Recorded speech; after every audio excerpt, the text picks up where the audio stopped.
morning everyone. We are the Group 1 and now we are going to present to you our lesson for today.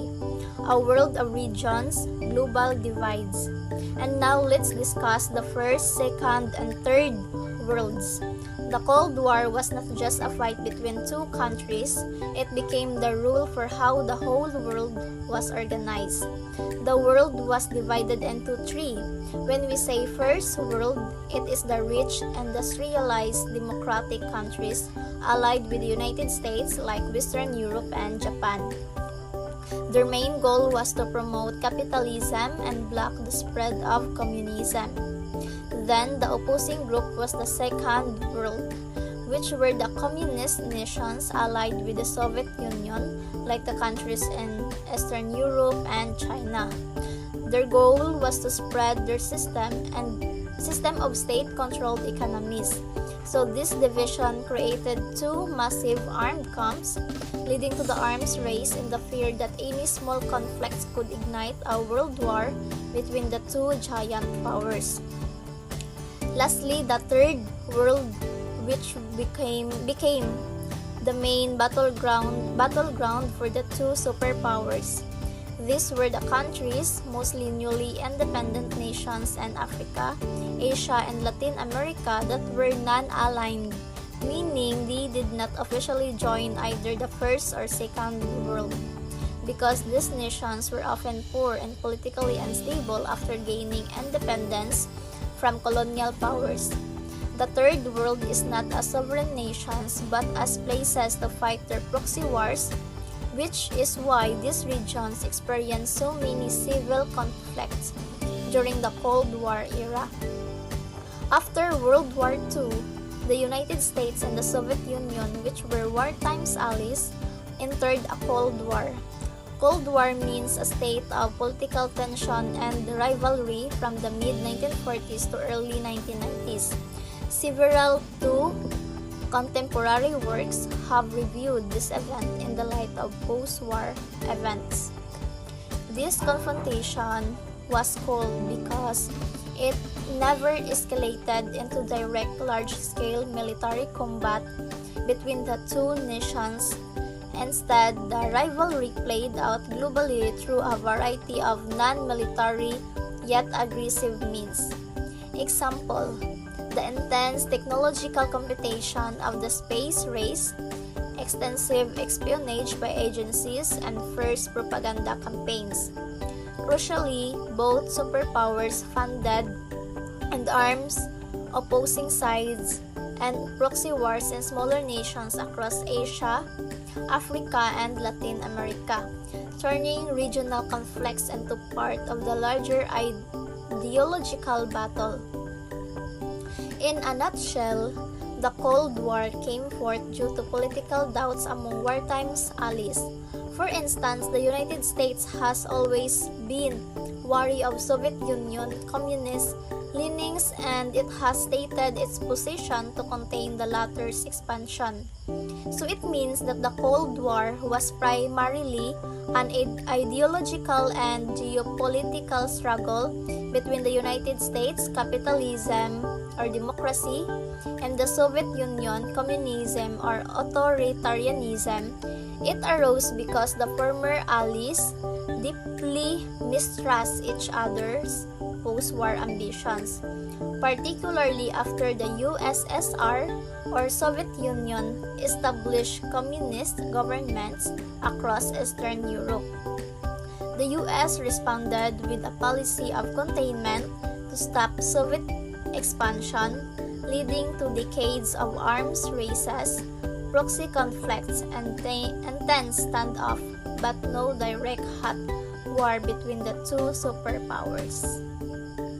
Great morning, everyone. My name is Nicole Sorna from BTL Ed HE. And now let's proceed to our discussion. So, during the Cold War, roughly from 1947 to 1991, the world was divided into two major political and ideological groups. We have the Western Bloc and the Eastern Bloc. So, the Western Bloc comprised by the industrial capitalist US and the North Atlantic Alliance or NATO, which include United Kingdom, Canada, France, Italy, among others. The Western Bloc has been referred to as the first world countries. Let us know why. Because the Western Bloc is led by the United States. They believe in capitalism and democracy, in which business and industries are privately owned by the individuals, and individuals have freedom to spend, earn, and invest their money. And also, they value democracy, in which citizens select their leaders and enjoy the freedom of free speech and human rights. So the alliance of the Western Bloc are countries in NATO. When you say NATO, it is the North Atlantic Treaty Organization, such as the United Kingdom, Canada, France, Italy, and others. The goal of the Western Bloc is to stop communism and promote free markets, democracy, and individual freedoms. That's the reason why the Western Bloc is the first world countries. And now, let's proceed to the Eastern Bloc. The countries like Albania, Poland, Bulgaria, Romania, Czechoslovakia, Hungary, and Afghanistan, led by the Communist Socialist Russian Soviet Federative Socialist Republic. The Eastern Bloc has been referred as to the Second World countries. So, let us know why. If the Western Bloc is the first world countries, and the Eastern Bloc is the second world countries, this is the reason. The Eastern Bloc is led by the Soviet Union, formerly called the Russian Soviet Federative Socialist Republic. They believe in a system of communism and socialism. It is a system where the government owns and controls all industries, properties, and resources. If sa Western Bloc, all the properties, the industries are owned by the individual privately. In the Eastern Bloc, it is owned by the government, not in the individual. Their alliance are countries like Albania, Poland, Bulgaria, Romania, Czechoslovakia, Hungary, and Afghanistan. The goal of the Eastern Bloc is to spread socialism, communism, where the government controls product and wealth is shared equally. That's the reason why the Eastern Bloc is only referred to as the second world countries, because their belief system is communism and socialism. It is very different to Western Bloc, in which they promote capitalism and democracy. That's all. Thank you. Bright morning again, everyone. So now let's proceed. In 1974, Deng Xiaoping was the Vice Premier of the People's Republic of China, spoke to United Nations General Assembly. He profoundly noted the distinction among the three worlds. The United States and the Soviet Union makes up the first world, and the developing countries in Asia, Africa, Latin America, and other regions make up the third world, and the development countries between the two makes up the second world. So, according to Deng Xiaoping, he divided the world into three. So, the first world was the rich and powerful, mapamilitary man, and political elite. This included the United States and Soviet Union. These two countries was the most powerful and developed countries. The second world is the other developed countries, was made up of developed countries that were not as powerful as the first two. The countries' examples are the Western Europe, Canada, Japan, and Austria. These are economically advanced and also industrialized, politically and militarily dependent on the US. In the second world, they are developed but less powerful countries. In the third world, this included developing countries in Asia, Africa, and Latin America, nations that were poorer and less developed. So, sa third world naman niya, sila ni ang gina-called as the poorer or ga-develop pa lang ilang country. So, for example, is ang Middle East. Mostly newly independent from colonial rule and economically poor and politically weaker. They just wanted economic development, sovereignty, and peace rather than cold confrontation. Bright morning everyone, I am Ruby Marian Arhado of BTL at HE-3A, and today we're going to discuss about the Brandt Report. So in 1980s, a comprehensive analysis of global economy was reported by the Independent Commission on International Development Issues. So the commission was led by Willy Brandt, the former West German counselor. So the goal of this commission was to analyze why some countries were rich while others remained poor. So, and also to find ways for nations to work together for global progress. So the findings of their study were published in what became known as the Brandt Report. So what is Brandt Report? Brandt Report is a famous study released that examined the economic gap between rich and poor countries around the world. So Brandt Report, it aimed to find ways on how to reduce this inequality and promote international cooperation for development. So according to the Brandt Report, the world can be divided into major parts. The first one, we have the North, the rich and industrialized countries like the US, Canada, and Europe.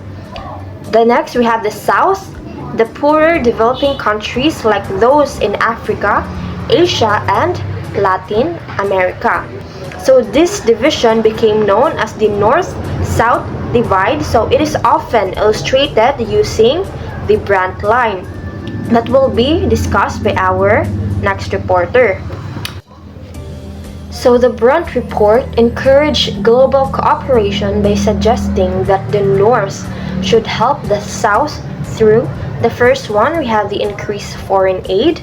So the Brandt Report encouraged wealthy countries to provide financial assistance to poorer nations to help them improve their economies.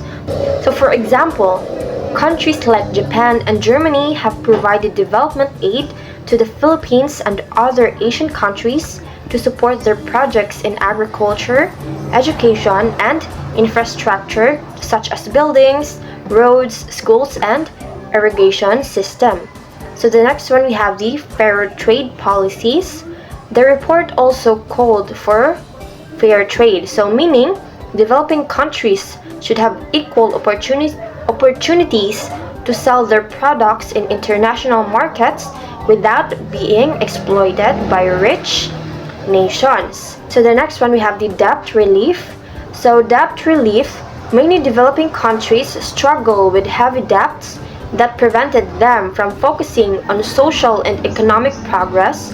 So the Brandt Report recommended that rich nations and global organizations reduce or forgive these debts.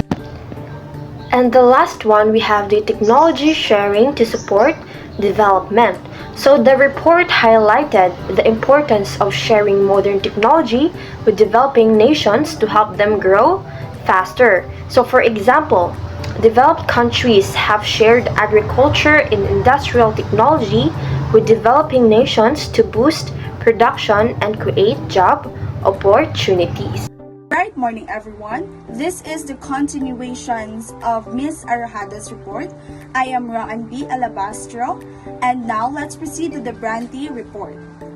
So the statement from the Brandt Report suggests that countries in the northern hemisphere generally have a smaller populations but are more economically affluent than those in southern hemisphere. This categorization led to the creations of the Brandt line, an imaginary divisions that separate the world into developed north and developing south.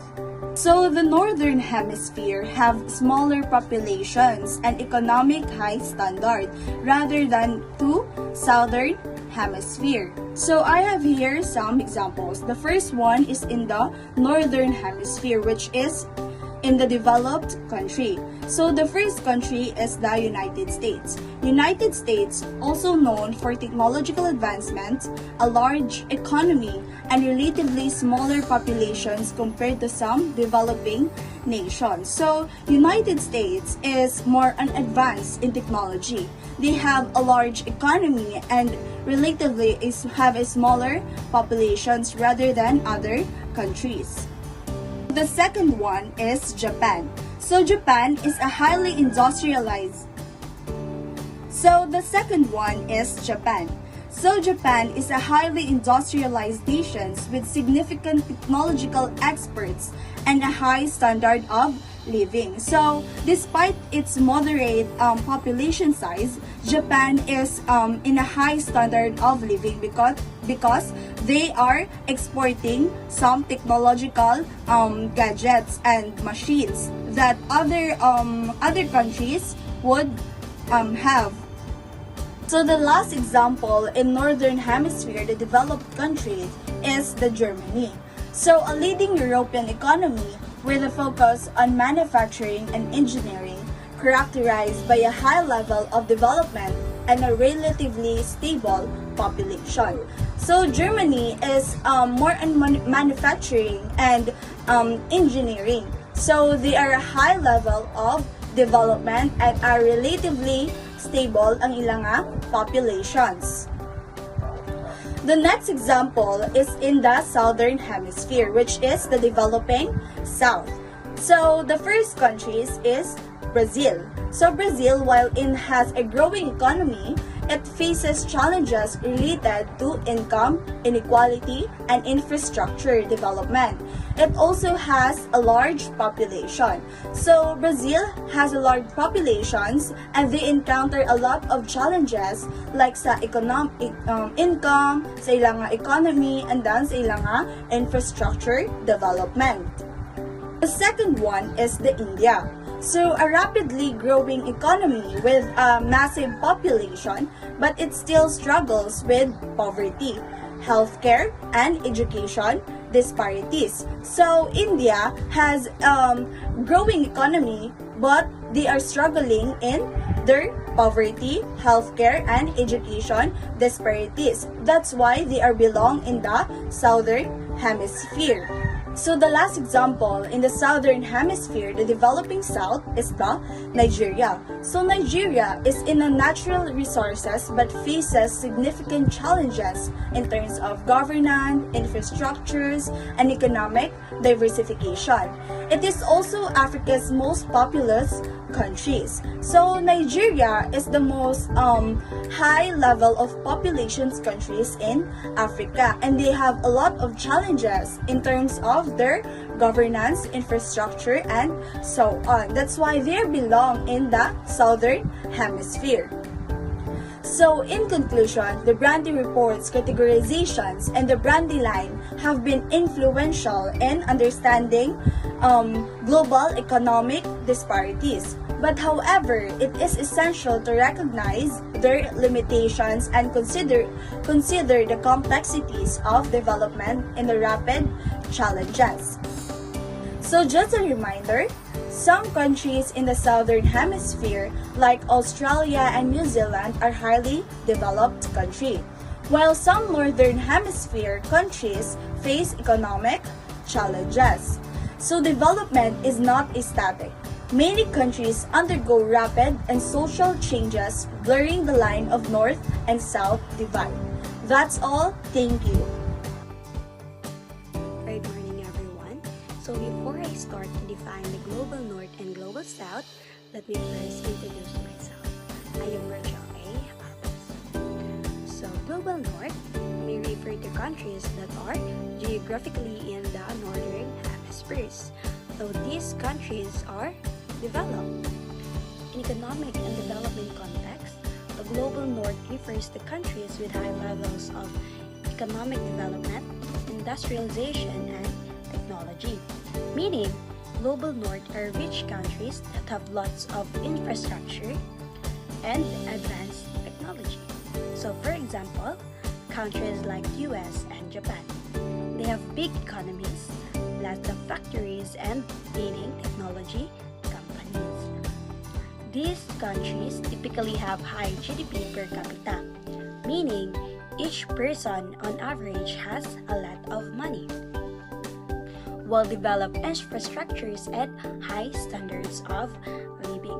When we say well-developed infrastructure, they have good roads and services like internet and transportation, and high standards of living, so people there live comfortably. Now, let's proceed to the characteristics of Global North. First, they have high levels of urbanizations. So meaning, many people in these countries lives in cities. Second, strong service and industrial sectors. So these countries have lots of jobs in both providing like banking, healthcare, and education. Third, well-developed education and healthcare systems. So meaning, people in these countries usually have access to good schools and hospitals. Fourth, high standards of living and consumerism. So people in these countries can afford to buy lots of things and generally live comfortably, meaning people there may mga own houses and cars and they have wide access to lots of things. Lastly, often significant influence on the global economy and politics. So these countries often have a big impact on what happens in the world, both in terms of money and power. Now, let's proceed to Global South. So Global South may refer to countries that are geographically in the southern hemisphere or to countries that are developing. So in economic and development context, the Global South refers to developing countries with lower levels of industrializations and economic development compared to the Global North. So means these countries are still developing with fewer factories and less advanced economies than the richer countries of the Global North. Now let's proceed to the characteristics of Global South. First, lower GDP per capita, meaning on average, people in these countries earn less money. Next is larger agricultural sectors. So a bigger part of their economy and more people work in farming and producing raw goods rather than in factories and services. Third, challenges in infrastructure, education, and healthcare. So these countries struggles with having enough good roads, reliable electricity, quality schools, and accessible hospital. Next, higher levels of poverty and inequality. More people live in poverty, and there's wider gap between the rich and the poor. Last characteristics of the Global South is often rely on international aid and foreign investment for development, meaning to grow and improve, these countries frequently need financial help from other countries or investment from foreign. So again, bright morning everyone. Let me first introduce myself. I am Maria Angelica L. Ango. And now, I will be continuing what Miss Albos had already started discussing. This is still under defining Global North and Global South. So, but before I proceed with my discussion, let me first review what is Global North and Global South.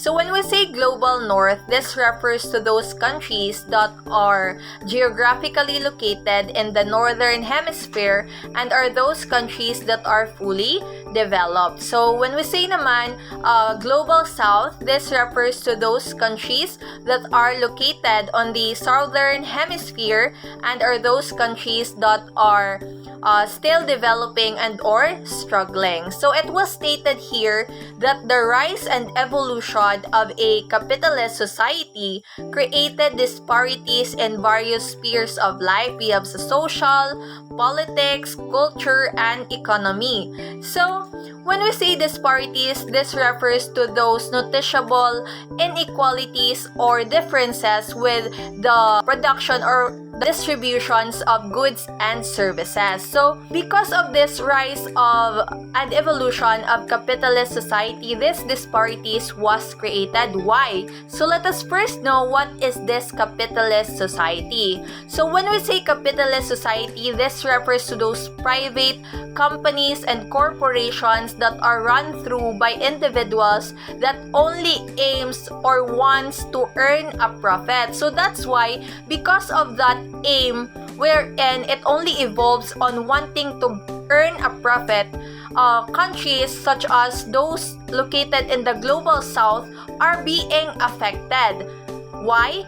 It is because, for example, if this capitalist society would produce products or goods and services and then they will make its price higher, of course, these countries that are located in the global south could not afford to buy those because they are still developing. They don't have enough money or capital to buy those products at a high price. And this capitalist society have a free market. Unlike what we have now, there is a standard for pricing na if maglampas ka on that pricing, of course, you will be punishable by law. You will be punished by the law because there is law that protects those consumers in terms of pricing of goods and services. But here in capitalist society, there is a free market wherein the government cannot control them. So this evolves on the demand. For example, if the demand of this product is higher,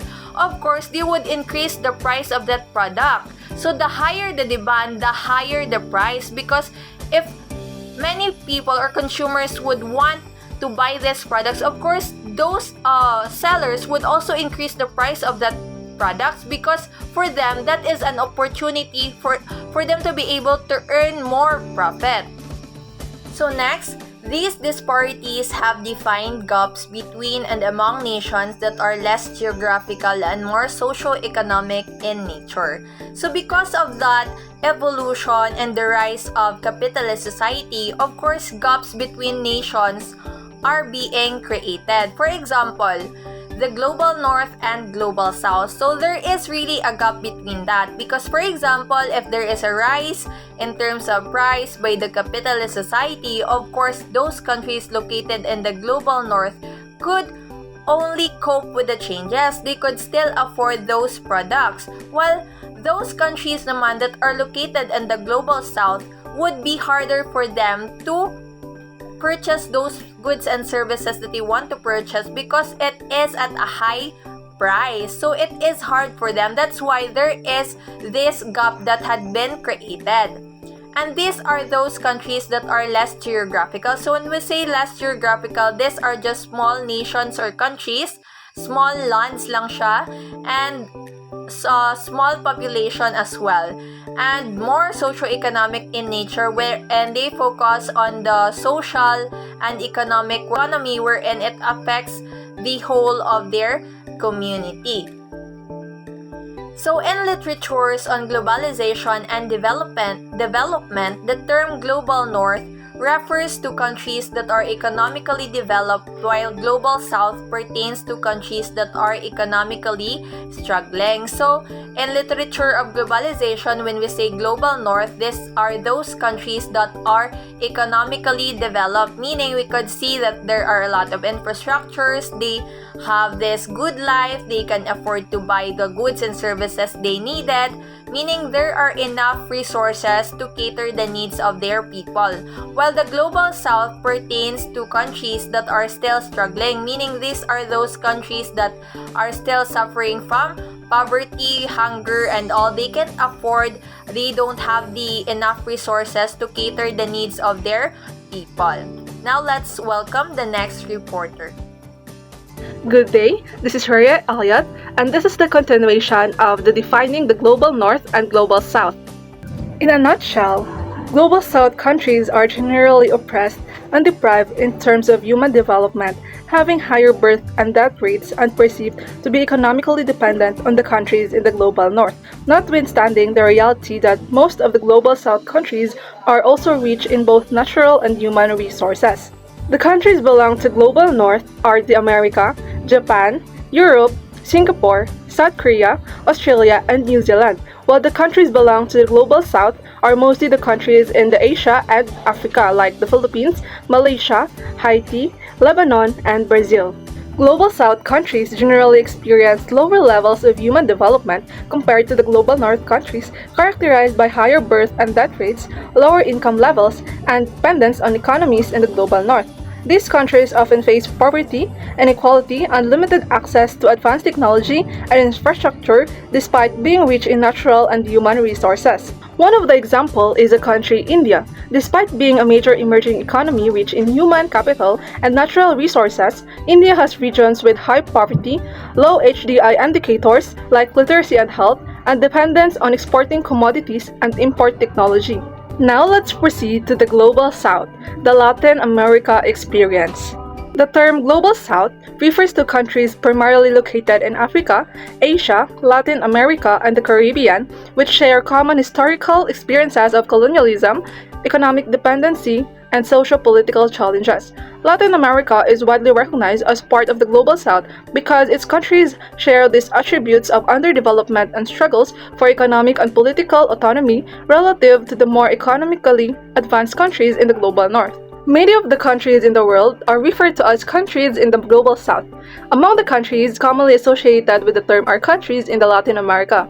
Latin America consists of 33 countries including Brazil, Mexico, Argentina, Colombia, Peru, Venezuela, Chile, and others. These countries historically faced colonial exploitation and have developed economies that are often dependent on agriculture, raw materials, and resource exports, which make them vulnerable to global market fluctuations.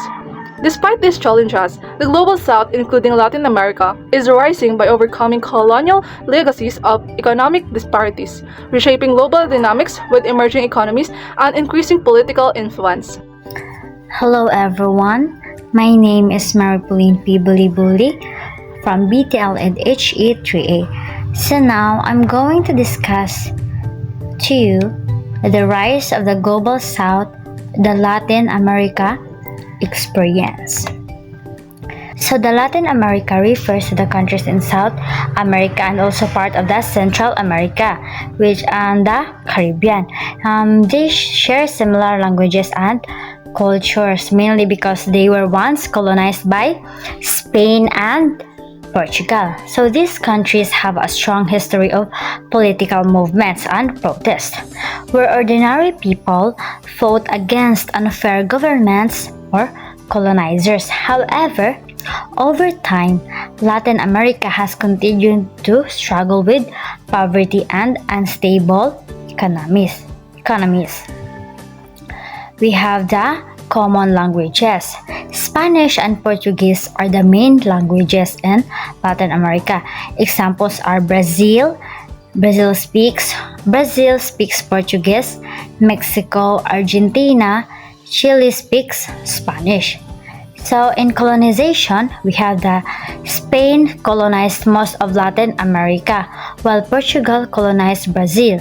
So the Spain colonized the Latin America and the Portugal colonized the Brazil country. That's why they have similar religion, mostly the Catholicism and traditions. In political struggles, many countries like Cuba, Venezuela, and Chile have experienced revolutions or protests against corruption or inequality.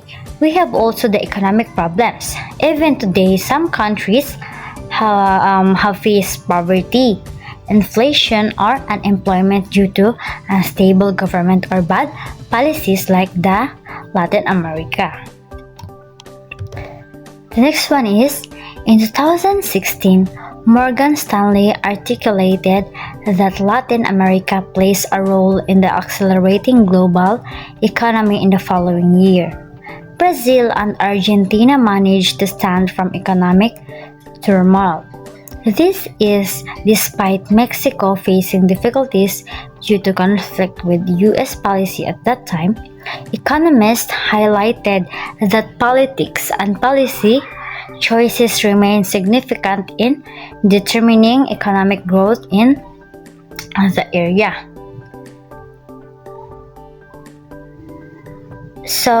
In 2016, the global financial company Morgan Stanley said that Latin America would help the world's economy grow the following year. Some countries like Brazil and Argentina were starting to recover from financial problems. However, Mexico had a hard time because of issues with the United States government policies. Then experts said that politics and government decisions are very important in deciding whether a Latin America country's economic growth or struggle. We have the Brazil and Argentina's recovery. So in 2016, they began to recover after economic crisis. For example, Brazil's agricultural exports like soybeans and coffee helped its economy to recover, and it helps their economy to earn. Mexico problems with the U.S. In 2016, U.S. President Donald Trump's policies about trade and immigration affected Mexico's economic because there are lots of difficult to achieve, and also there are lots of barriers. And the importance of politics. If a country has stable leadership and good economic plans, it grows. Examples: the Chile. But if there is corruption or poor management, the economy suffers. Example: the Venezuela. Because when it comes to corruption, the economy difficult to recover. It will go down and down, like hindi na ito lumalago. That's all, and thank you.